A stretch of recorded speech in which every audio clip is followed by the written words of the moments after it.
Hi guys, it's Ben Heath, and in this video I want to talk to you about landing pages because it's very easy when we're putting all this effort into our Google ad campaigns, we're spending a lot of time in the ad account, optimizing campaigns, creating better versions, that what people do after they click on your campaigns is absolutely essential to the performance of those campaigns. What happens when someone clicks and comes through to your landing page? If that stage isn't right, doesn't matter how good your ads are, how well researched your keywords are, they are not going to perform as well as they can. So in this video, I've got 7 landing page tips for you that you can quickly and easily implement, might make a big difference to your results. Okay, so the first one is that there must be congruity between your ads and your landing page. This is really, really important. And Google advertisers used to do this because they used to think that for Google's algorithm, you wanted to include, say, the keywords that you're bidding on your landing page to make sure that Google is happy. It'll help improve things like your quality score. And to some extent, that's still true. But by far the more important thing is for the user experience. You absolutely want to make sure that when a user clicks on your ad, they come through to your website, your landing page, wherever it is that you're sending them, that they feel like they've ended up in the right place. If they feel like there's a disconnect, that they're in the wrong place, they will click the back button. And that's terrible because you then paid for the click, but that person is not going to go on and convert. So absolutely do use the keywords that you're bidding on in your landing page. You can use some of the same language that you're using for the headlines of your ads, for example, in your landing page, in the headlines or in the copy itself. You want people to feel like, yes, that's what I clicked on. I'm now going to go ahead and find out more information about this. An overlooked point, but one that's very important. Tip number 2 is something that Google advertisers used to think about a lot, but has become sort of unfashionable to worry about, if that makes sense. And that's load time. If your landing page takes a long time to load, it's going to be an issue. You are going to miss out on people that would otherwise convert because they don't want that to wait for that page to load. They're just going to click off and go on another website. This is particularly important if someone's, for example, searching on their phone. They don't have the best connection. They do have a 3G, 4G connection, but it's not great. If you've got a really slow landing page, that's going to present an issue. So if you can use smaller image files, reduce video, the sorts of things that it takes to increase that load speed, that's a good idea. It's only going to help improve your performance. Tip number 3 is to give people what they want right away. Don't make them scroll through a whole long landing page with lots of information that they may or may not care about. Just make it very easy for them to take the next action that you and they want to take. Let's say, for example, you're advertising a service and people need to sign up via a contact form. They need to register their interest.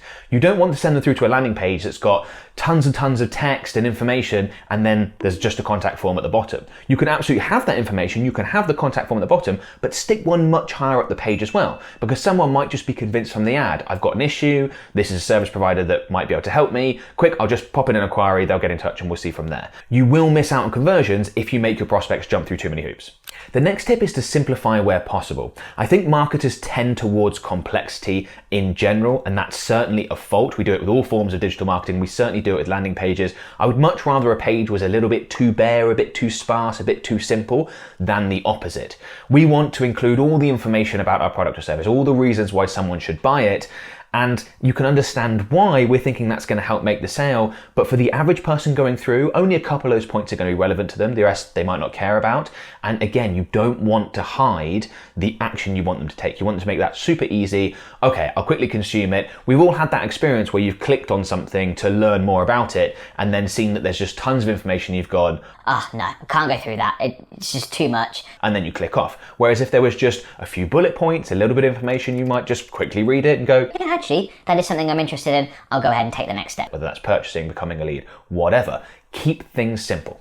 Tip number 5 is to lead with the offer that you've used in your ad in the landing page. So for example, if you've given a percentage discount, 20% off discount, for example, make sure that that's right there and visible on the landing page. One of the things that I love to do is include the discount in sort of a banner right at the top of the landing page. If it's a time-specific sale, for example, absolutely popping a countdown up in that banner at the top can work really, really well. But you want to make it very clear that the offer that they just clicked on an ad for is absolutely right there on the landing page. You're following up on the promise that you made in the ad, and you're about to deliver, and you're going to make it easy for your prospect to take advantage of that offer. Often advertisers will test new offers in their ads, which is great, but they'll forget to make the corresponding changes in their landing pages, or they won't make it clear enough. Maybe it's, you need to click on the add to cart button and then it's displayed at the next stage. No, make it really clear and obvious. The offer needs to be just front and center on the landing page as it is in the ad itself. Okay, I've got a couple more important landing page tips for you. Before I get into that, I just want to quickly let you know about our done-for-you Google Ads services. So we can create, manage, and optimize Google Ad campaigns for you. If you're interested, there's a link in the video description below. Just go ahead and click on that, go through and book a call with one of my team members. You can find out more information. Hopefully, we get a chance to work together. Okay, so tip number 6 is going to sound like it's contradicting some of the previous tips. I'm going to explain why it isn't. But tip number 6 is to add credibility. So it can really help, particularly if you're not a well-known brand, to add some sort of credibility into the landing page. Now, you don't want to go overboard. This is where you potentially get into the realms of contradicting previous tips. You don't want to overcomplicate your landing page. You want to keep it nice and simple. So just a little bit of credibility. What that credibility is will depend on your industry. For a lot of businesses, it, for example, could be a couple of testimonials, and that's great. Just pop a little bit in there, make them really obvious, make sure they're obviously glowing about your product or service. But you could use, for example, qualifications that you or your business have. In some industries, that's really important. Or the fact that, you know, whatever you do has been verified, tested by a third party. Sometimes that's really important. But just think about your product, your service. How can I put some credibility in there? Can I just pop in 1, 2 testimonials just to really lift it? Can make a big difference. And tip number 7, and this is the big one when it comes to Google Ads specifically, is to be very, very specific with your landing pages. Now, it's very common for businesses that advertise on Google just to use the one landing page for their entire campaign.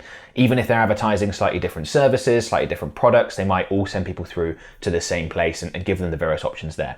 I really like to break out landing pages. If you can use a landing page per ad group, that's ideal.